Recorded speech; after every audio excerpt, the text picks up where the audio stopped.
Pile on, listeners. It's your boy Barney, and I just had the opportunity to sit down with a friend of the show, Jarrett Payton, as we discussed Bears' new GM, Ryan Poles, and what made him stand out for Bears ownership. We dive into the interview process and what to expect as the first-time GM looks to tie his name to a head coach. JP is on the inside where he hears a lot of chatter. Buckle up for a fun episode and bear down.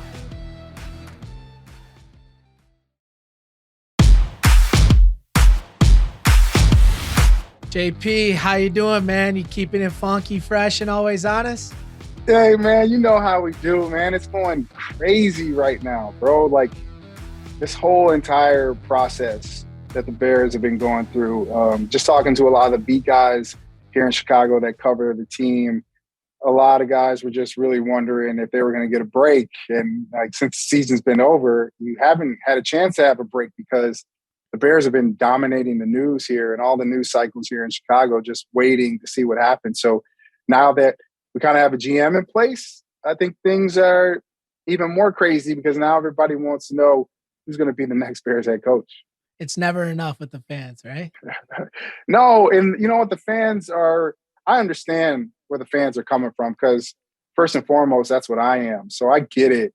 And there's been a lot of questioning about the process that, you know, the Bears went through, especially to find a GM. And I was one of the loudest people out there that was just saying, like, you can't go get a head coach without a GM first. Right. And you got to have a GM in place. And I've always said that if that's going to be the case, that your GM has to be able to pick the head coach. And what we're seeing now, I actually commend the Bears because it was a wide search. They did their due diligence. They took their time. They interviewed a bunch of candidates, and then they ended up finding their guy. And my thing yesterday to Bears fans was like, let's just sit back and relax and chill a little bit and just kind of like let this thing play itself out because none of us know if Ryan Poles is going to be amazing or get this team back to a Super Bowl. We don't know that yet. This is his first crack at being a GM. I think you have to look at his resume, where he's been and who he's been around.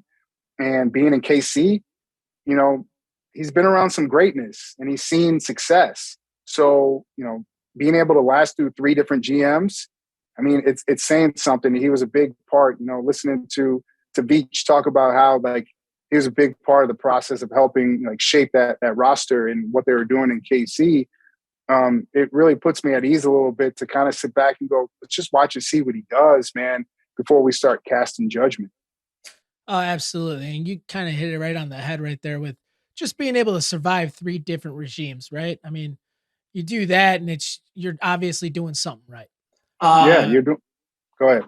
No, and it looked like some of the guys, I think Fishbane got to talking to some of the former GMs over there, and it looked like his main focus and what he really excelled and impressed these guys with is his knowledge on both sides of the line, offense and defensive line. And you know, you look at what they did over the years and who they grabbed and whatnot, and you know, the proof is in the pudding there. So you know, it's good when we're talking about, you know, a GM for the Bears. What's important for any organization, you know, if they want to stay relevant and consistent and be at the top tier of the league, you got to do one thing for sure well, and that's build through the draft.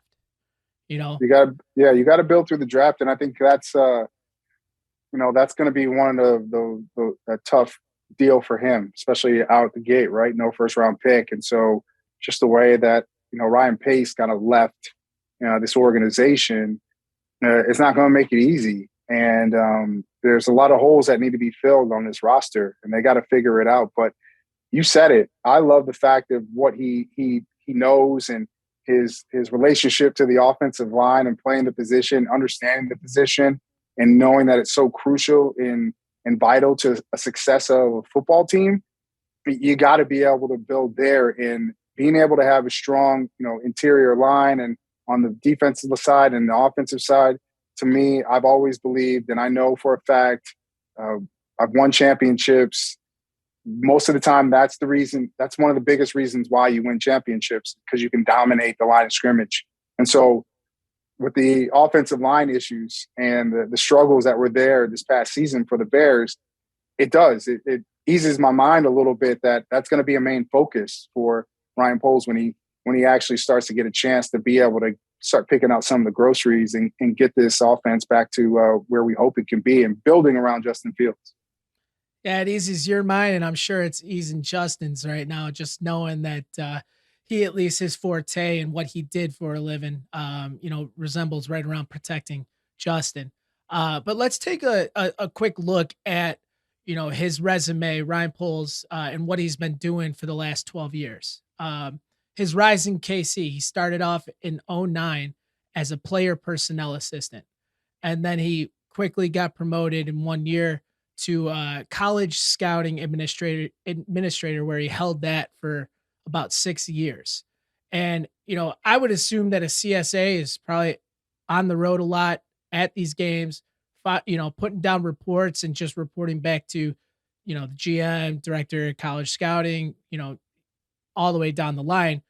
But I'm sure in the first couple of years he was just kind of finding his way, finding his niche, getting comfortable. But again, he got promoted again to director of college scouting. So you got to think halfway through that process of 6 years, his word started carrying a lot more weight. Um, and a lot of the guys that they ended up choosing was probably had his name all over it. You look at that second half of his college scouting administrator role, and they drafted guys like Eric Fisher, Travis Kelsey, D Ford, Marcus Peters, Chris Jones, Tyreek Hill. I mean, you got to think that that's probably why he got promoted in 2017 to director of college scouting, is because he just had a clear eye, um, and just understood how to project and see where a player might fit in a team's organization.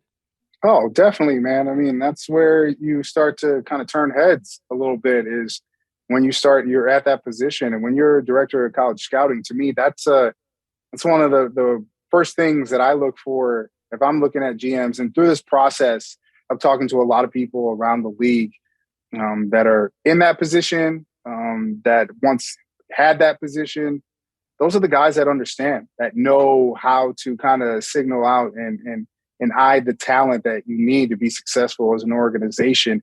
And I want those guys. I think another requirement for me when it comes to picking a really good GM is, man, they have to have playing experience. Like, I want to know that you played the game, dude. Most guys that I know that played the game that are in the league right now and in those type of roles, the guys that are successful are the guys that played in the league.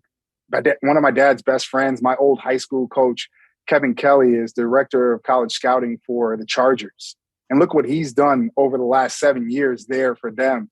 He played at the University of Miami as a walk-on. He went to Indiana as a scholarship athlete, then left there, had a chance to coach in high school, coach at John Carroll. These guys that have been around football, that understand football. I'm not saying that you can't be good at your job if you didn't play, but the fact that Ryan Poles has that experience of playing in his background and knowing the game that way as well, to me, brings that added value to what he's going to do when he gets a chance to be able to go eye out talent for his roster and start shaping his roster, especially here in Chicago. Oh, no doubt. And I mean, just a testament to what you're saying.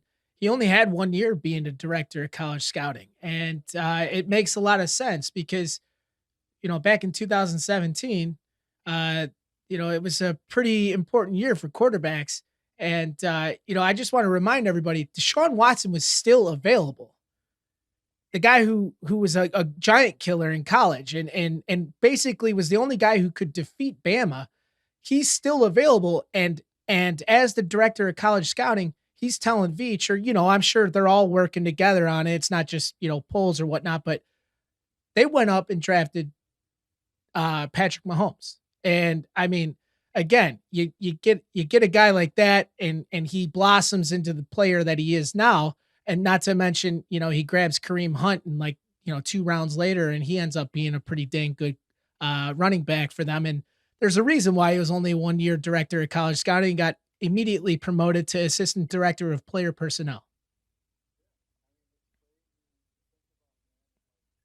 Man, you gotta trust your gut, and not only just trust your gut, you got to be able to break down film, understand how to break down film, watch these young men that are coming out of college and seeing how they're going to fit into what you're doing and what the organization is doing. And he did a really, really good job. Every time people talk about 2017, man, it just hurts my heart, man. I mean, who would have ever thought though? Like, honestly, I think about it, man. Patrick Mahomes might not be Patrick Mahomes if he came here to Chicago. Like the way that things were set up here,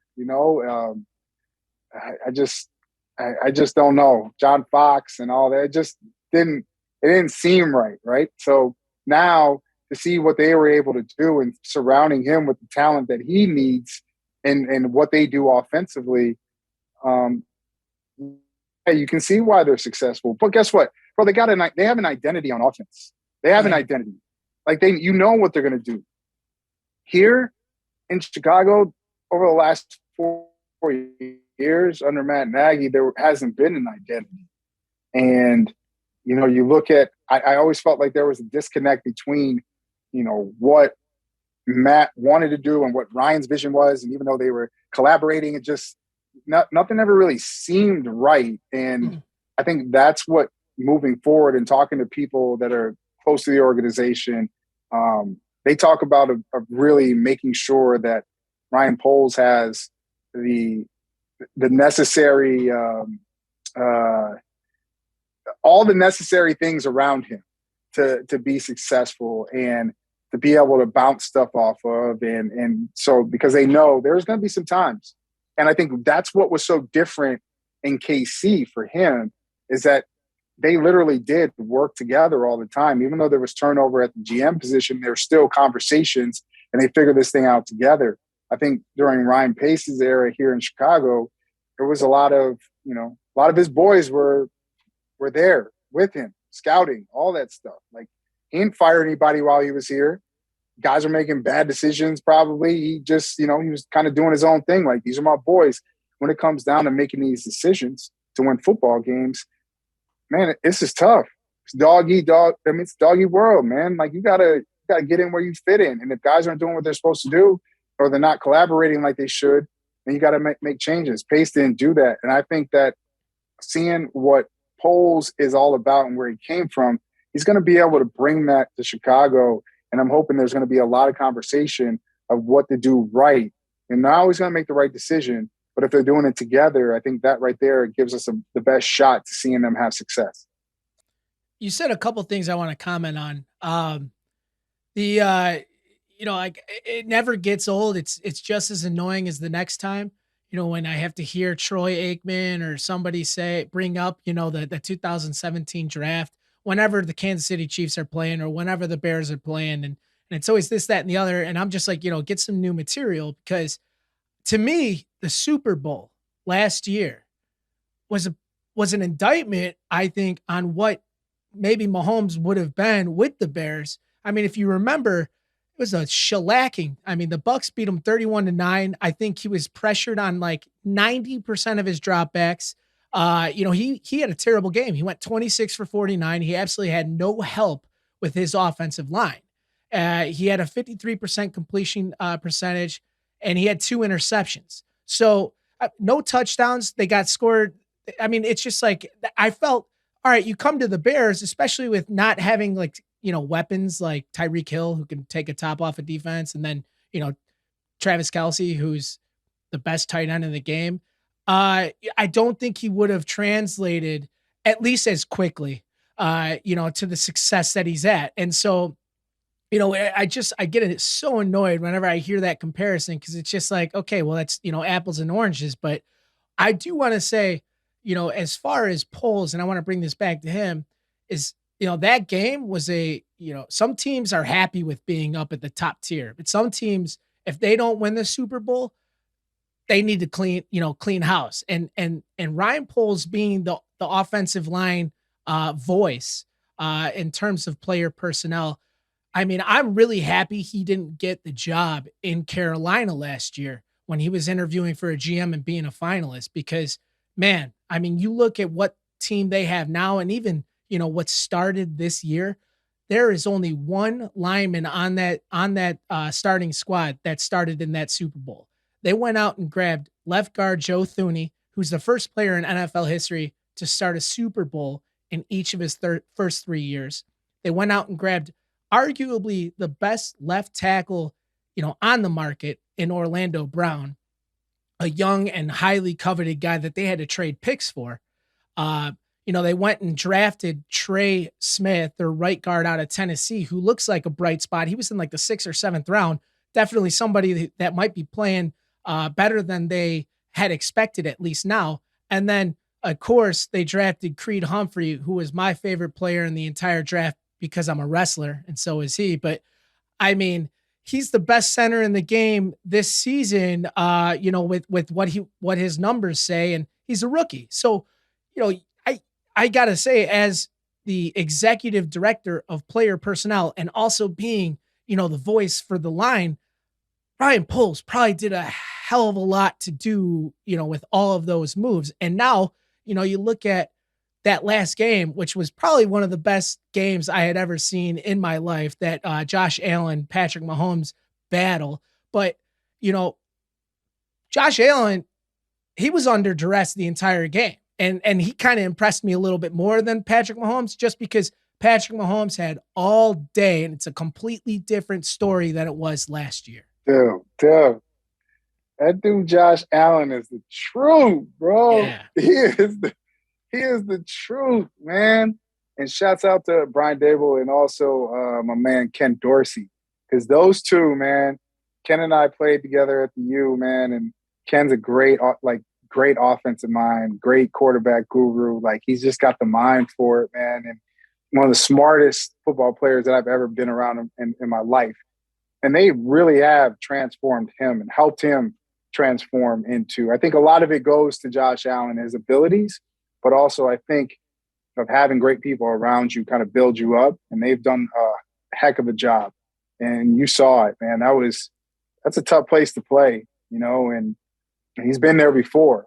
And that feeling of knowing that you got to maybe get over the hump and you got to be able to get the monkey off your back. It's not easy. And man, he made some throws that night that I was like, it's just ridiculous. Like, he's that big, that strong, can move around. So you see how these organizations are really tailoring to their quarterbacks, right? I mean, when you got a good one and you feel comfortable, you have to, because that gets you to, last weekend, gets you to this weekend, gets you in a couple weeks to a Super Bowl too, of having that guy. And so, yeah, that's my hope, is start to build this thing around, especially the offensive line, build it around Justin Fields and give him an opportunity to truly show what he can do. But then also too, there needs to be more weapons at his disposal as well for him to be successful. He's not just going to do it by himself, but having someone that understands offensively his skills and his gifts, using them and letting them work to his full potential. I feel like we're just scratching the surface of Justin, man. We saw a lot of bright spots. We saw a lot of bad stuff. Yeah, listen, it's his rookie year. Like, everybody wants to make judgment on him, right? The offense was horrible, dude. Mm-hmm. The whole game plan was horrible. The whole offense, the scheme, horrible. And still, he showed us flashes of what he's going to be able to do. And, the times that he was able to use his feet, get out of the pocket and move. That's what I want to see moving forward. I want whoever's going to be head coach to be able to figure out how to do that in a smart way, not get him hurt, but especially that he's young right now, to be able to use that gift that's a part of his game while developing his skills and understanding coverages and feeling comfortable in the pocket. I want all that stuff to kind of happen, because I think the kid's special, man. He's got special gifts. And you talk about just playing at the highest level. Now, you don't go to Ohio State playing quarterback that's just doesn't happen that often, man. It doesn't. You got to be special, and he's got special talents. And I just feel like we're just scratching the surface how good number one could be here in Chicago, man. Yeah, you think he's special. I think he's special, and evidently Ryan Poles does because with all the volatility with what's going on in Green Bay, Jordan Love starts, and I think it's an absolute dogfight for who wants that first spot. And to me, if you're trying to get your first crack at being a GM, like you don't know, you're betting on yourself. But at the same time, you want to put yourself in the best situation, right? And I get Kirk Cousins is, a veteran and he's got a big contract, but at the end of the day, if Aaron Rodgers isn't playing, I mean, Ryan Poles had to have thought, okay, that Vikings offense, they can put up points, and I think I could definitely win the division, with them. But for him to stay in Chicago, and I don't know if it was because of George, deadbolting the door, but you know, he had to have said to himself, you know what, I think I can, I turned it around a little bit last year with that offensive line. I have some things that I like. I think that I can improve with the Bears, and we could be just in that same position as the Vikings, to maybe even be that, team that the NFC North runs through. I mean, yeah, I mean, that's the tough part right now is waiting to see what Rodgers is going to do. I mean, if I was Aaron Rodgers, I wouldn't be going anywhere, but you still got to figure out, the biggest piece of not just Aaron is Devontae Adams. So you got to figure out how to make all that work. And you look at their salary cap issues and all the stuff that's going on there. They got a lot of hurdles they got to figure out. But for Aaron right now, staying in NFC North, to me, is probably the best place to win. I know a lot of people are saying Denver and going to Denver. Yeah, it's a possibility. But as of right now, the Bears are still trying to figure it out. We don't really know what that's going to look like. But yeah, I mean, the division is, if Aaron's not there, it's there for the taking. So you got to see that, and I think Poles he does see that. He understands. I can't wait to hear him talk because that's what everybody that is close to him talks about is how smart he is and how he comes off as just really polished. And I talked to a guy yesterday here in Chicago, Greg Gabriel, who is a longtime scout for the Bears in the NFL, and that's what I asked him. I was like, why was he?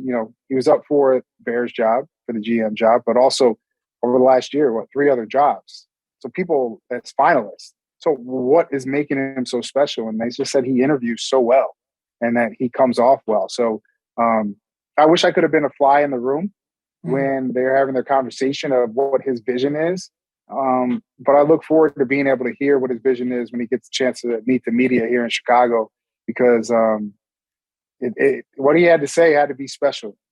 Because George ain't letting you not leave to go to Minnesota if you ain't saying something that hitting him Right. or giving him goosebumps. So to know that he had that kind of impact excites me even more about what's going on. And today, just some of the reports about how he had a chance to be able to conduct those interviews solo without the head honchos in there goes to show that he's going to get this opportunity. And so I just want to know and see if there are any more people that are on his list that weren't on the selection committee's list or whatever, the search Sure. committee, and just see if there was any more names on his list that he wants to bring in, because that to me, that's interesting to see what his list looks like. I tweeted that out, just like, I want to see his list, because that would be interesting to kind of see where his mind is at. I agree, and I want to give a little bit of kudos here to the McCaskies, because a lot has changed from that press conference, and I always feel like we're always talking about the damn press conferences at the end of the year, but I saw a little bit of growth here, where just like you said, they formed the committee, and I thought, here we go again, we're gonna grab the guy, Ernie's guy, we're gonna grab Bill's guy, and then it's gonna be an arranged marriage, and here comes another head coach that maybe the GM doesn't pick, but George is stepping back, and maybe it's because of what you're saying about how articulate and smart and how well he interviewed, that they think, all right, if anybody's going to pick the right guy, it's probably not us, and it's probably him. So, But hold up, too. You got to understand this. I mean, think about this. Over the last couple of years of having Ryan Pace, they probably have learned a lot from the previous regime and what it was about and what they were maybe sold on or what they heard, and the breath of fresh air of some of the other stuff from seeing what polls was all about. I think that's what made them feel comfortable. And you know what? I will never ever. I'm not going to knock the McCaskies. I will never do it, man. They're like family to me. So I hold them at high regards. They've been amazing to my family. It's the part of the reason why Virginia McCaskey is the reason why my like having an opportunity, George Hallis, that my dad so loved here in Chicago for playing for that organization. My dad didn't want to play for any other organization but the Bears.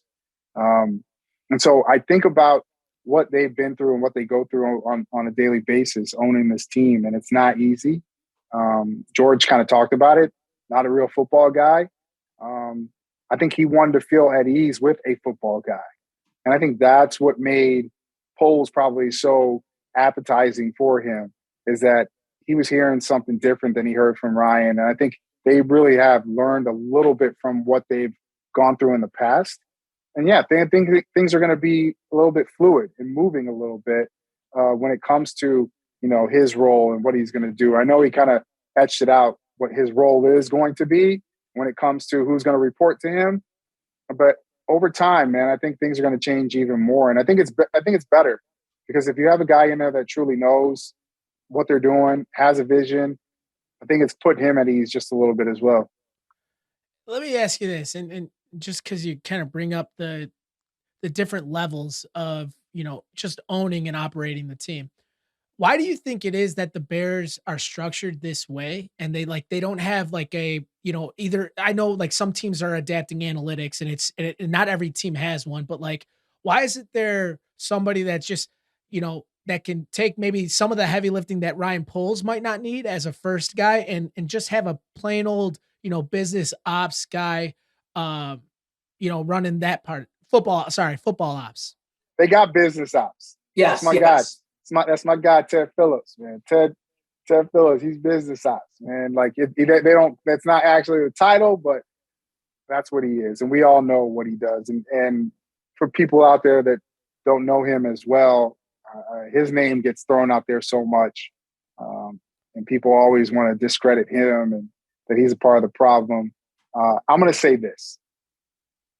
I've got a chance to know Ted very, very well. Dude is an amazing dude, man. He really is. He's just a good dude, a good, solid dude. And that's where I come from with all of this. And so when I hear people and saying they got to get rid of Ted, just let everybody know Ted's not going anywhere, man. He's just not. That's not happening. Ted has his purpose and what he's there for and what he does. He does it well for the McCaskies, and George really feels comfortable with him. And those two, their relationship is just amazing. So, yes, should that be structured and maybe a little bit? Yeah, maybe. I always think so. I think if you had a director of football ops, it would make things a lot easier. But this is their family business, and it's different than some of these other owners of these teams that own like big, huge companies and that are billionaires and like these teams are like their side project. Now, this is their family grind. This is their family hustle. This is what has got them. When you have something that's worth over billions of dollars, it's just a little bit different. So any of us would be protective of the things that we have if it was worth that much or if it was what got us where we are. So that's why I think the structure hasn't really changed that much. But I think we're starting to see little signs, right? Like even today of hearing stuff about how, George, Ted, Bill Polian backed out, let Poles do his thing. Like that right there, even though it might not be big, to me, that's a small step in the right direction of them feeling a little bit more comfortable with what's going on. And I think we're going to see the relationship and the structure. I think we're going to see it evolve over time. But I also think that kind of depends on the success that you see early on as well.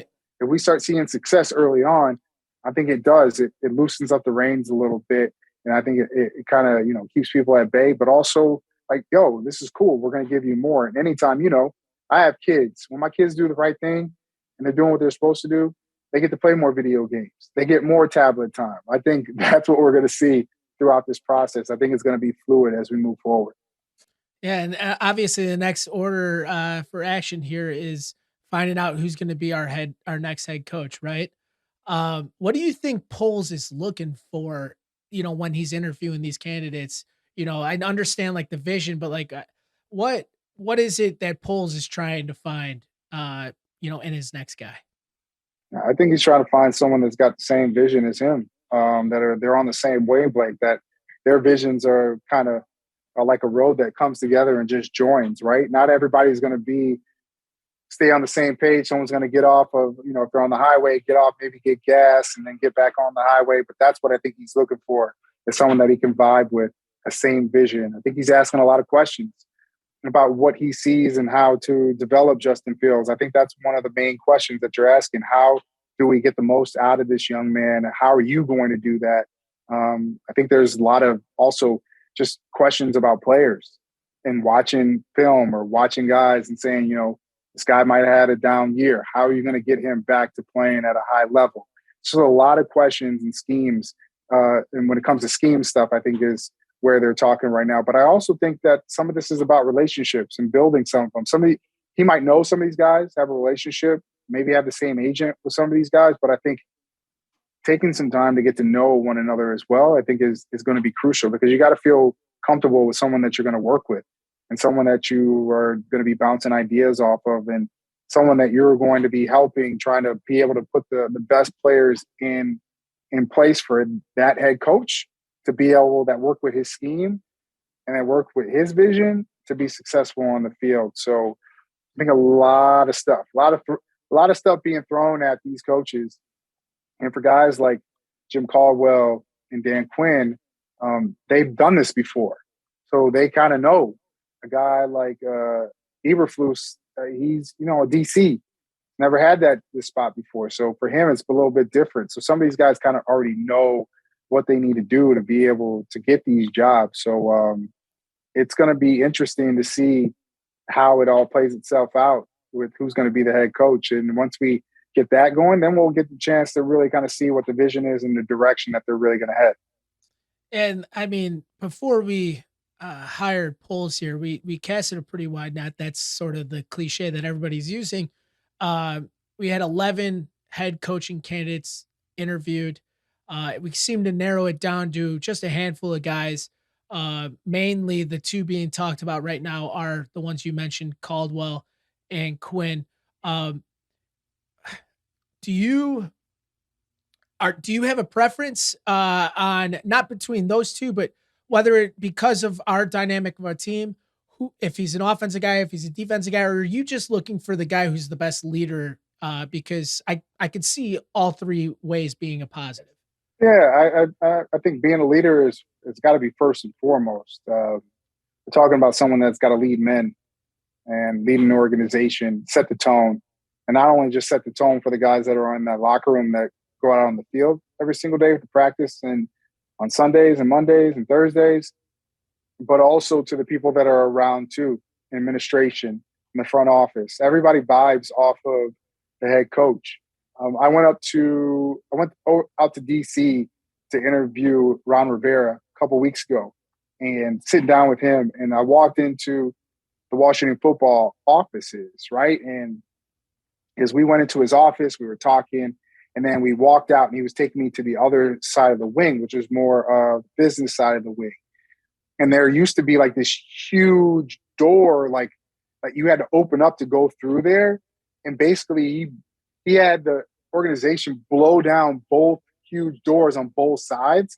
So it's easy to walk through and there's no going through any doors anymore, because he wanted to be at one. He wanted everybody to be at one and feel like every door is open. And that struck me about what he's building there, and like the culture that he's building and what he's trying to change and how he's trying to change that. That when I saw that, I was like, dang, man, it's not just about X's and O's, man. It's about making sure that everybody in that building believes in you and that they can follow you. You are the dude. And I think first and foremost, that's number one. I'm an offensive guy. So I'm always leading with where the NFL is going with going with the offensive head coach, and just where the dynamics of this ball club now with Justin and being the focal point. Yeah, I really do. I want someone that's there. Talking to one of my guys that's in the front office in the NFL, that I was saying I worry about having a defensive minded coach who has to get an offensive coordinator. And then next thing you know, we know these offensive coordinators are being picked up and everybody wants them to Right. go somewhere else.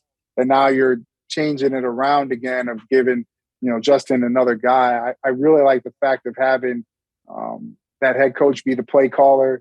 It's his offense and that he's calling plays. So I know for a period of time that while he's there, Justin's going to have kind of that one main voice. He's going to have multiple voices, but he had that one main voice. And my guy told me, really don't worry about that, Jay. Like, don't worry about that at all. And I trust this guy because he's been in the NFL for over 20 years in all types of spots when you talk about front office gigs. So, yeah, I always lean offense, but being a leader, number one, to me is like most important. Is there a head coaching candidate that already interviewed, right? That might have not have been into that condensed list that the group of five were looking into heavily? Or is there any candidates out there that might have not been interviewed that you would like to have another shot at being have that conversation with polls? Um, Man, I've been a Brian Dable fan, man. I think I just think there's something special about him. I like what he's done in Buffalo throughout that time. So I know a lot of people here and there. Some people that really like him, people that don't like him, that say like, I hear Bills fans hit me up like, you can have him, you can have him. Well, I mean, that's just me on the outside looking in. Um, Man, I don't know. Brian Flores there's something about him. Conversations that I've had with people around the league about him, that he really wants a lot of control, and he comes from that Bill Belichick tree, right? So he wants Right. a lot of control, but doesn't have the resume that Bill Belichick has to get that control. But there's something about him that I truly like. Um, Other than that, not really. I should ask you the same question. Who you think? I mean, to be totally honest, like you said, Flores. I like Flores. I could also see, you'd have to ask him what are you going to do for the offensive side, right? I mean, like sell me on why you should be the guy and how you're going to make Justin Fields. And And what happens if he does? And that's the other thing too that we're talking about, like his relationship with Tua. What happens if he doesn't like Justin or Justin's not his guy? right, Does that does that stunt his growth? And I think that's something that's a big question mark that I think a lot of people. That's what I was hearing from people when we were having conversations about him, and his name was being brought up early in this process. That's one thing that people told me from down in Miami. They were like, "It's something you guys should be worried about." And this Bears fans, I was like, "Oh, okay." And that kind of turned me off a little bit. But hey, listen, there's I don't know, man. I don't know. I'm looking for Sean McVay though. You know what I'm saying? right, right. That's what I'm looking for, bro. Like that's what I want. And I don't know if that guy is out there.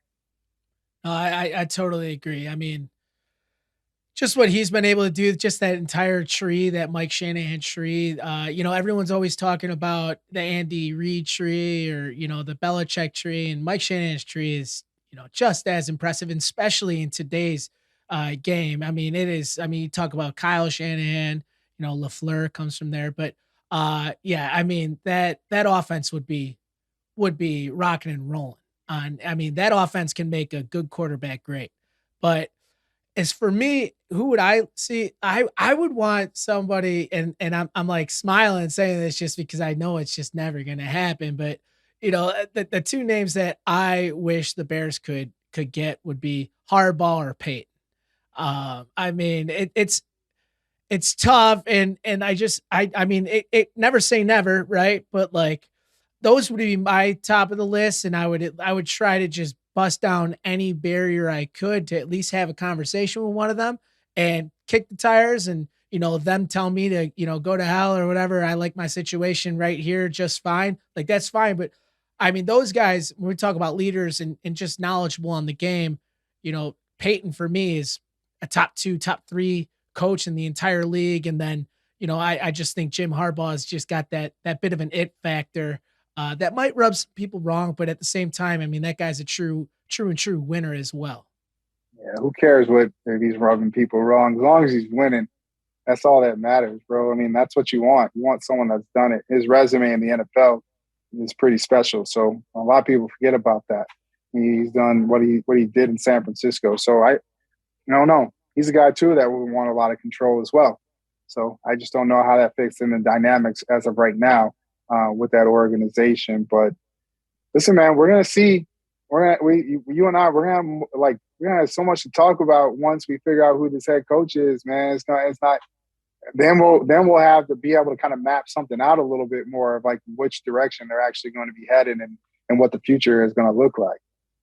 For sure, and I'm gonna hold you at least to a guess here. What would be your prediction today? This is Wednesday night. They haven't yet made a decision. I think a decision might. Who knows? It could come tomorrow. Could come, in a couple days. But what's your gut tell you right now? I don't know, man. I've talked to a lot of people in the last 24 hours, and I don't know if this is true. This is just what I'm hearing from people. It's not my guess, but the name that keeps jumping out to me is Dan Quinn on these phone calls. So we'll have to see. We'll see what happens. But some other conversations, there could be somebody else out there that's not taking a job that could be on their radar. Still haven't figured that out yet. But I'll tell you what, Oh, if I hear anything, bro, I will hit you up and let you know what's popping so you can tell the people. That's what's up. I appreciate that. Breaking news. That's what this network's all about. No, but I appreciate you jumping on here. It was a lot of fun chatting with you. I'd love to, get maybe another one going, sometime when we get closer to, draft or something like that to see if you have any thoughts on any of the guys out there. But this is a lot of fun. Again, it's always a pleasure to talk to you, JP. Hey, man, gang is Bears gang, man. You know what time it is. Family over everything. Bear down to everybody. Hope you guys enjoyed it. Man, we're going to be back doing this again, man. Let's just go, man. From Austin to Chicago to Zoom. Now we here, bro. Look at where we at, bro. Too funny. Too funny. Appreciate you, man. Yeah, right back at you. Thanks a lot, everyone, for tuning in. That was JP. Look him up on Twitter. He's very active. He's a lot of fun follow. Reach out. He loves to interact with everybody. But again, you're the man. Appreciate it. And bear down. Bear down, baby.